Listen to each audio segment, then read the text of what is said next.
Assalamualaikum warahmatullahi wabarakatuh. Perkenalkan, nama saya Repanza Desniati dengan NIM 2201811.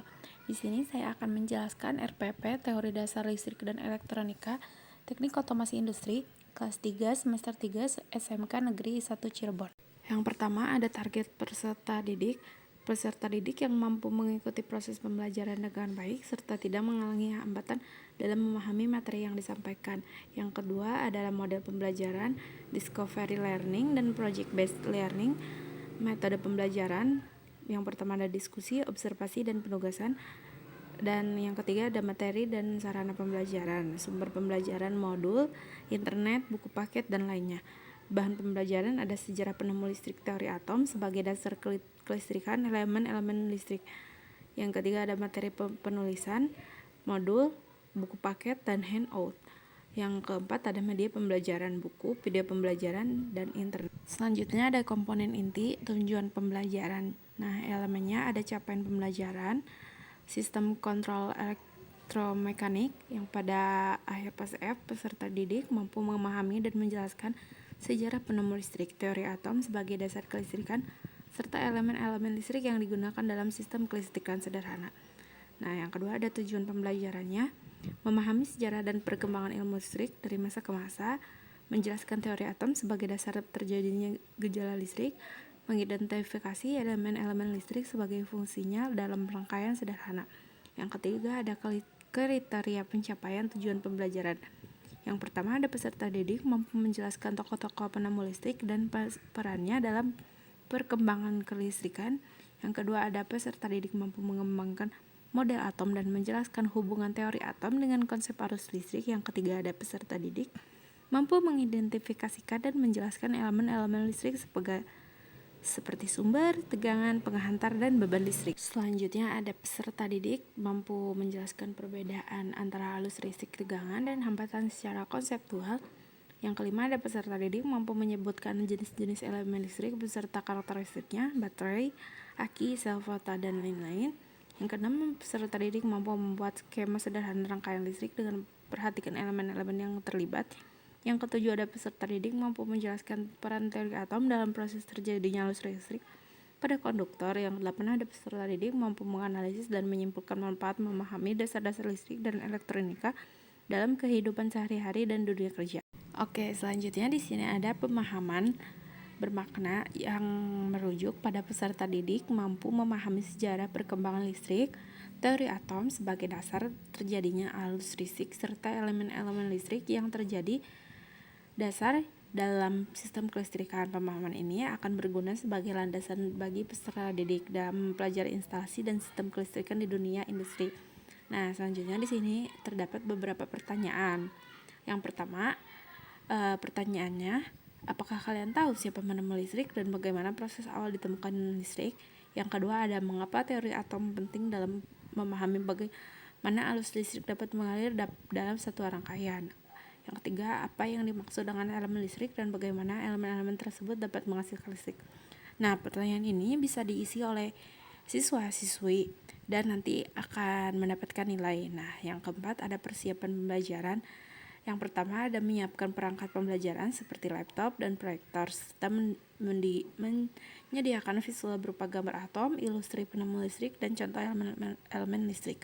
Yang kedua ada peserta didik sudah mendapatkan bahan bacaan di LMS dan link video serta tentang sejarah listrik, teori atom, serta elemen-elemen listrik untuk dipelajari sebagai proses pembelajaran dimulai. Selanjutnya ada kegiatan pembelajaran di pertemuan pertama dan kedua, pengenalan dan unjuk kerja, perancangan gambar, serta pemasangan dan pengujian instalasi rangkaian listrik elektromekanik. Nah, yang pertama kegiatan awal. Dalam waktu 10 menit, guru memberikan salam dan siswa menjawabnya, berdoa dan mengkondisikan peserta didik dan siap belajar. Yang kedua ada guru memberikan pretest atau pertanyaan awal untuk mengukur pengetahuan awal peserta didik tentang sejarah listrik, teori atom, dan elemen listrik, menyampaikan tujuan pembelajaran, skenario lingkup materi, dan teknik penilaian yang akan digunakan. Yang ketiga ada guru menyampaikan tujuan pembelajaran, skenario ruang lingkup materi. Yang keempat ada guru menjelaskan pentingnya memahami dasar teori listrik, sebagai landasan utama dalam mempelajari sistem kelistrikan dan aplikasinya di dunia industri. Selanjutnya ada simulasi. Peserta didik menyimak penjelasan guru melalui media PowerPoint dan video pembelajaran mengenai secara listrik, teori atom, dan elemen-elemen sebagai dasar dalam memahami sistem kelistrikan. Kegiatan yang dilakukan meliputi memahami sejarah penemuan listrik dan tokoh-tokoh penting dalam berkembang kelistrikan, jenis, fungsi, dan unjuk kerja komponen-komponen rangkaian kelistrikan elektromekanik. Nah, yang kedua ada mengidentifikasi model teori atom dan menjelaskan peran elektron dalam menghasilkan arus listrik. Yang ketiga ada mengklasifikasikan elemen-elemen listrik, sumber arus, penghantar beban, dan beserta fungsinya dalam suatu rangkaian listrik sederhana. Selanjutnya ada problem statement. Peserta didik dibagi dalam beberapa kelompok kecil untuk mendiskusikan sebuah pertanyaan. Misalnya, mengapa listrik bisa mengalir dalam sebuah kabel logam tetapi tidak pada plastik? Selanjutnya ada setiap kelompok membuat kesimpulan sementara berdasarkan pemahaman teori atom dan elemen listrik yang telah dipelajari. Selanjutnya ada data collection atau pengumpulan data. Peserta didik mengamati contoh rangkaian listrik sederhana, baterai, kabel lampu, saklar. Selanjutnya ada menggambar ulang rangkaian dan mencatat alur listrik. Yang selanjutnya ada data processing atau setiap kelompok mempresentasikan hasil percobaan dan menjelaskan hubungan teori atom dengan aliran listrik. Nah, yang selanjutnya ada generation. Peserta didik menyimpulkan bahwa listrik mengalir karena adanya penggerakan elektron dan hanya bahan konduktor yang dapat menghantar listrik. Selanjutnya ada setiap kelompok membuat laporan hasil diskusi percobaan. Nah, untuk materi bahan ajarnya, yang pertama di sini ada mengenai tentang listrik, mulai dari bahan tentang muatan listrik, jumlah listrik, serta sifat-sifat listrik. Nah, di sini juga tertera link untuk bahan ajarnya, bisa diakses sendiri atau bisa dipelajari oleh siswa dan siswi lainnya. Selanjutnya di sini ada teori atom. Siswa dan siswi bisa mencari tahu dan membaca tentang teori-teori atom. Di sini ada banyak sekali tentang atom. Ada neutron, elektron, proton, dan lainnya. Nah, yang sebelum pembelajaran dimulai, di sini terdapat asesmen sebelum pembelajaran yang akan dibacakan oleh guru dan dijawab oleh siswa.